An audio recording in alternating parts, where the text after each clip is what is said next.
Sveicināti kolēģi! Šodien svinam profesionālos svētkus, policijas dienu. Valsts policijai 106. Varam palūkoties atkal gada griezumā, kādi darbi ir izdarīti, kādi nav izdarīti. Ir par ko lepoties, un gads paskrējis ļoti ātri.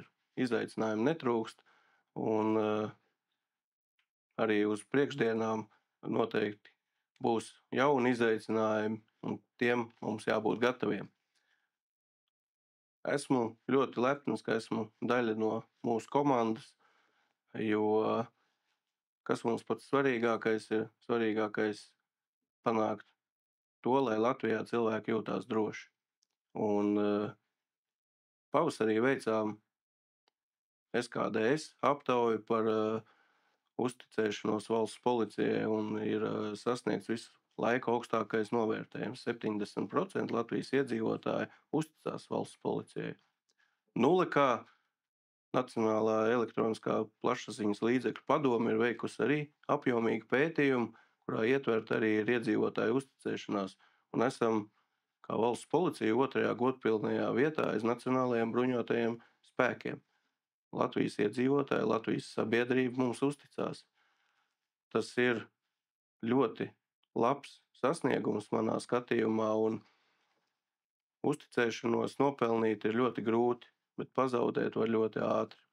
Tāpēc mums jāturpina būt ļoti godīgiem, taisnīgiem un profesionāliem, ikdienā pildot savus pienākumus, kādi jūs arī esat.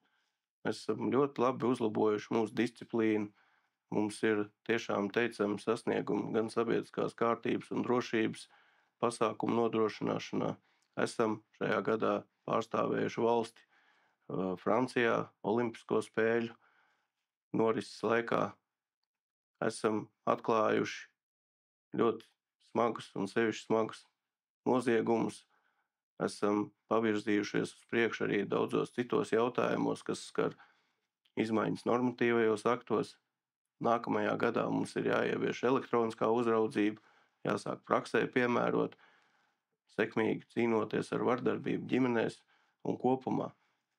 Tas viss tam, lai mūsu cilvēki justos drošāk, lai mūsu bērni aug drošākā vidē un lai Latvija zeļ un plaukst, jo tā zelt un plaukt var tikai drošā Latvijā. Tāpēc es jums saku milzīgi paldies par jūsu darbu, saku paldies arī jūsu tuvajiem cilvēkiem, kas jūs ikdienā atbalsta. Mūsu darbs, mūsu dienests nav viegls, īpaši šajos laikos, bet mūsu darbu novērtē gan sadarbības partneri Latvijā, gan ārvalstīs. Mēs pārstāvam dienestu un valsti aiz robežas, gan misijās, gan veicot pienākumu vēstniecībās, gan Eiropolā, gan Lielbritānijā mūsu sakaru virsnieki strādā. Visiem paldies! Jūs esat tiešām tie, par kuriem mūsu sabiedrībai jālepojās, un mēs arī no valsts policijas vadības puses kolektīvam sakam milzīgi paldies. Lai priecīgi svētki izdevušies, lai gaišs un mierpilns Ziemassvētku gaidīšanas laiks, un arī izmantojot izdevību, lai laimīgs mums nākamais policijas profesionālais gads. Paldies!